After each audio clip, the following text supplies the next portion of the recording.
حي على الصلاة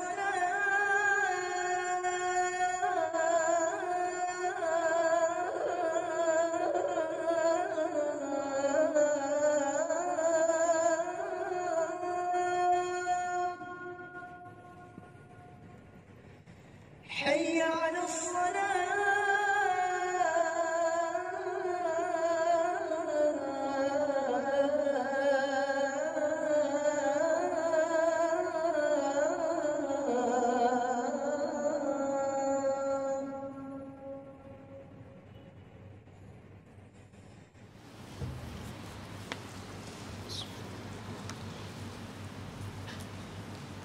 الحمد لله القائل إنما كان قول المؤمنين إذا دعوا إلى الله ورسوله ليحكم بينهم أن يقولوا سمعنا وأطعنا وأولئك هم المفلحون أشهد أن لا إله إلا الله وحده لا شريك له وأشهد أن محمدا عبده ورسوله اللهم صل وسلم على سيدنا محمد وعلى آله وصحبه أجمعين أما بعد فيا أيها المسلمون اتقوا الله أوصيكم وإياي بتقوى الله فقد فاز المتقون قال الله تعالى يا أيها الذين آمنوا اتقوا الله حق تقاته ولا تموتن إلا وأنتم مسلمون. Sidang hadirin yang dimuliakan, surah Al-Jumu'ah diakhiri dengan teguran Allah Subhanahu wa taala terhadap sahabat atas tindakan mereka meninggalkan Nabi sallallahu alaihi wasallam sedang berkhutbah hanya kerana mereka takut terlepas kafilah dagangan yang baru sahaja tiba di bumi Madinah. Di akhir ayat ini Allah Subhanahu wa taala menyebut wa huwa khairur raziqin, yang bermaksud Allah adalah sebaik-baik pemberi rezeki, seolah-olah mengatakan bahawa Allah adalah sebaik-baik pemberi rezeki, maka janganlah hanya kerana sifat tamak kamu kepada dunia menyebabkan kamu meninggalkan amal ibadah kepada Allah Ta'ala. Allah Subhanahu wa taala adalah yang maha pemberi rezeki.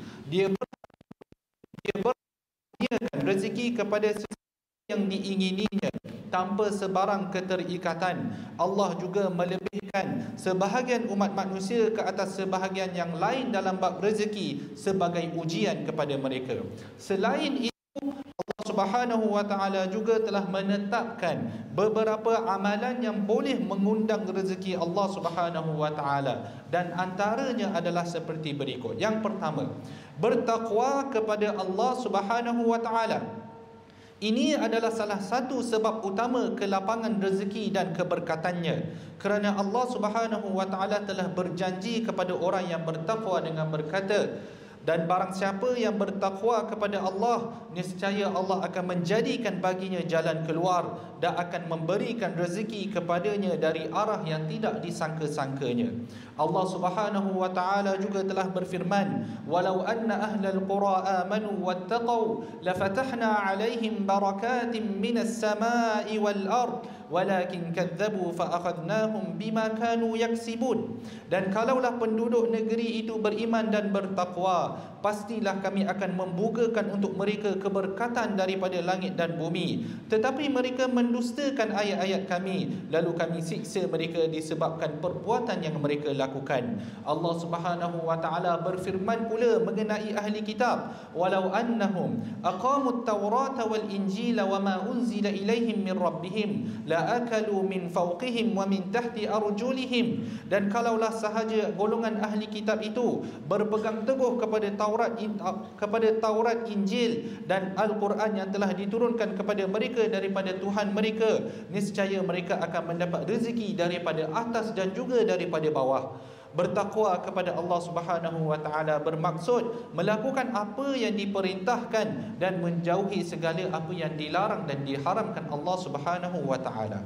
Amalan yang kedua adalah dengan bertaubat dan juga istighfar. Manusia secara fitrahnya adalah lemah, sebagaimana firman Allah Subhanahu wa taala, dan manusia itu diciptakan bersifat lemah. Manusia sering melakukan kesalahan dan maksiat, baik dengan meninggalkan kewajipan atau melakukan perkara yang dilarang. Salah satu bahaya daripada dosa adalah ia menyebabkan terhalangnya rezeki dan juga keberkatan. Dalam hal ini Nabi SAW bersabda, sesungguhnya seorang hamba dihalangi rezekinya oleh kerana dosa yang dibuatnya. Hadis riwayat Ahmad. Oleh itu, seseorang hamba perlu segera bertaubat kepada Allah Subhanahu wa taala, merasa menyesal atas dosa dan kesalahan yang telah dilakukannya, kerana istighfar menghapus dosa-dosa yang terdahulu. Istighfar dan taubat kedua-duanya menghapus dosa-dosa dan juga menebus dosa-dosa yang sebelumnya. Keduanya juga mengundang rezeki Allah Subhanahu wa taala. Allah berfirman mengenai kata-kata Nabi Hud alaihi salam, wa ya qaumi astaghfiru rabbakum thumma tubu ilaihi yursilis samaa alaikum midrara wa yazidukum quwwatan ila quwwatikum wa la tatawallaw mujrimin. Wahai kaumku, mohonlah ampun kepada Tuhanmu, kemudian bertaubatlah kepadanya, nescaya dia akan menurunkan hujan yang melimpah untukmu, dan dia akan menambahkan kekuatan kepada kekuatanmu, dan janganlah kamu berpaling dari jalan Allah sebagai orang-orang yang berdosa. Di dalam surah Nuh pula, Nabi Allah Subhanahu wa taala berfirman mengenai kata-kata Nabi Nuh. Nabi Nuh berkata, mohonlah ampun kepada Tuhan kamu, sesungguhnya dia adalah maha pengampun. Dia akan mengirimkan hujan kepadamu dengan lebat, dan akan memberi tambahan kepada kamu berupa harta benda dan anak-anak, serta menjadikan bagi kamu taman-taman yang luas dan mengalirkan bagi kamu sungai-sungai. Imam Al-Qurtubi rahimahullah berkata, dalam ayat di dalam surah Nuh dan juga ayat di dalam surah Hud terdapat petunjuk bahawa dengan memohon ampun, rezeki dan hujan akan diturunkan.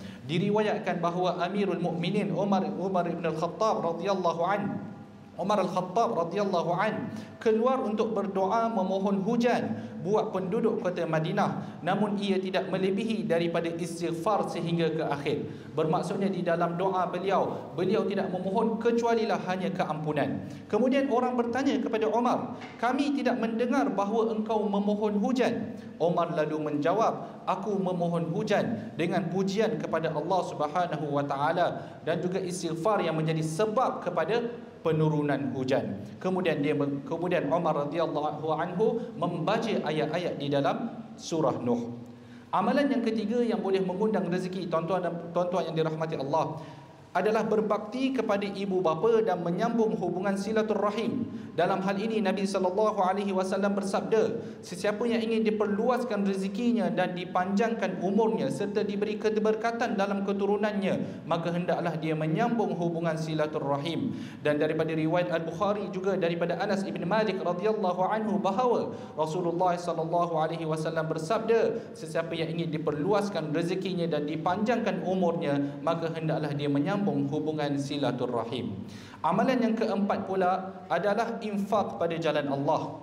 Ini juga adalah salah satu sebab utama kelapangan rezeki. Tetapi ramai manusia yang enggan melakukannya kerana takut kepada kemiskinan dan kefakiran. Walaupun terdapat banyak saranan di dalam Al-Quran dan Sunnah yang menggalakkan dan mendorong infak di jalan Allah Subhanahu wa taala. Antaranya adalah ayat Qul inna rabbi yabsutur rizqa liman yasha'u min ibadihi wa yaqdiru lah wa ma anfaqtum min syai'in fahuwa yukhlifuh wa huwa khairur raziqin.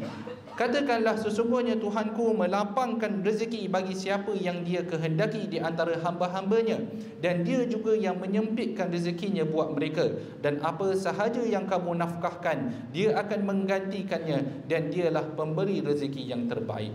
Amalan yang kelima adalah menghadirkan hati agar khusyuk ketika beribadah. Di dalam sebuah hadis yang diriwayatkan oleh Abu Hurairah radhiyallahu anhu, Nabi SAW bersabda, sesungguhnya Allah Ta'ala berfirman, wahai anak Adam, luangkan masa untuk beribadah kepadaku, maka aku akan memenuhi hatimu dengan perasaan berasa cukup, qanaah, dan menghilangkan kemiskinan. Jika engkau tidak melakukan ibadah itu, aku akan mengisi kedua tanganmu dengan kesibukan dan sekali-kali tidak akan menghilangkan kemiskinanmu. Di dalam hadis ini Allah Subhanahu wa taala berjanji kepada siapa yang memberi fokus untuk beribadah kepada Allah dengan dua perkara, iaitu memenuhi hatinya dengan perasaan qanaah, rasa cukup dengan apa yang ada, dan juga memenuhi tangannya dengan rezeki.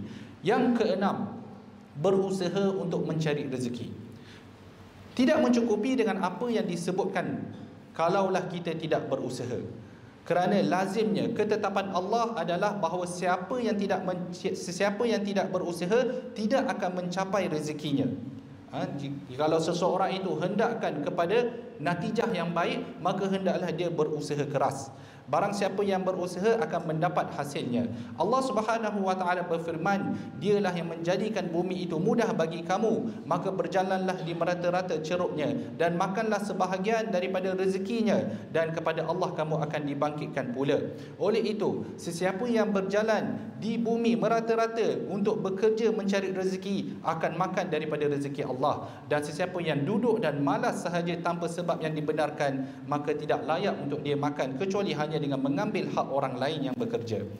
Itulah kerana Islam menyeru kepada usaha dan bekerja keras serta mengingatkan tentang kemalasan dan kegagalan. Apabila di dalam surah Al-Jumu'ah Allah Subhanahu wa taala berfirman, apabila kamu telah menunaikan sembahyang, maka bertebaranlah kamu di muka bumi dan carilah sebahagian daripada kurniaan Allah. Rasulullah sallallahu alaihi wasallam pula bersabda, tidak ada seorang pun yang makan makanan yang lebih baik daripada makanan hasil usahanya sendiri. Rasulullah sallallahu alaihi wasallam juga tidak menggalakkan daripada perbuatan meminta-minta kepada manusia. Baginda bersabda, seseorang akan terus meminta kepada manusia sehingga dia datang pada hari kiamat tanpa sebarang daging di mukanya. Barakallahu li wa lakum fil Qur'anil azim wa nafa'ani wa iyyakum bima fihi minal ayati wadh-dhikril hakim wa taqabbala minni wa minkum tilawatah innahu huwas samiul alim. Aqulu qawli hadha wa astaghfirullahal azim li wa lakum wa lisairil muslimina wal muslimat fastaghfiruhu innahu huwal ghafurur rahim.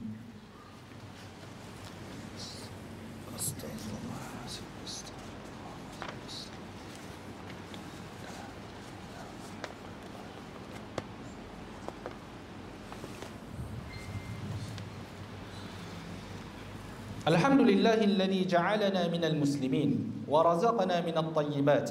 Ashhadu an la ilaha illallah wahdahu la sharika lah wa ashhadu anna Muhammadan 'abduhu wa rasuluh. Allahumma salli wa sallim wa barik ala sayyidina Muhammad wa ala alihi wa sahbihi wa man tabi'ahum bi ihsanin ila yaumiddin. Amma ba'd, fa ya ibadallah ittaqullah usikum wa iyaya bitaqwallahi faqad fazal muttaqun. قال الله تعالى إن الله وملائكته يصلون على النبي يا أيها الذين آمنوا صلوا عليه وسلموا تسليما اللهم صل وسلم على سيدنا محمد وعلى آله وأصحابه أجمعين اللهم اغفر للمسلمين والمسلمات والمؤمنين والمؤمنات الأحياء منهم والأموات إنك سميع قريب مجيب الدعوات ويا قاضي الحاجات اللهم أعز الإسلام والمسلمين وأهلك الكفرة والمبتدعة والمشركين اللهم إنا نسألك ونتوسل إليك بأسمائك الحسنى وصفاتك العظمى أن تحفظ بعين عنايتك الربانية وبحفظ وقايتك الصمدانية جلالة ملكنا المعظم سلطان سلانغور سلطان شرف الدين إدريس شاه الحاج ابن المرحوم سلطان صلاح الدين عبد العزيز شاه الحاج اللهم أدم العون والهداية والتوفيق والصحة والسلامة منك لولي عهد سلانغور تنكو أمير شاه ابن السلطان شرف الدين إدريس شاه الحاج في أمن وصلاح وعافية بمنك وكرمك يا ذا الجلال والإكرام اللهم أطل عمرهما مصلحين للموظفين والرعية والبلاد وبلغ مقاصدهما لطريق الهدى والرشاد ربنا هب لنا من أزواجنا وذرياتنا قرة أعين واجعلنا للمتقين إماما ربنا آتنا في الدنيا حسنة وفي الآخرة حسنة وقنا عذاب النار عباد الله إن الله يأمر بالعدل والإحسان وإيتاء ذي القربى وينهى عن الفحشاء والمنكر والبغي يعظكم لعلكم تذكرون فاذكروا الله العظيم يذكركم واشكروه على نعمه يزدكم واسألوه من فضله يعطكم ولذكر الله أكبر والله يعلم ما تصنعون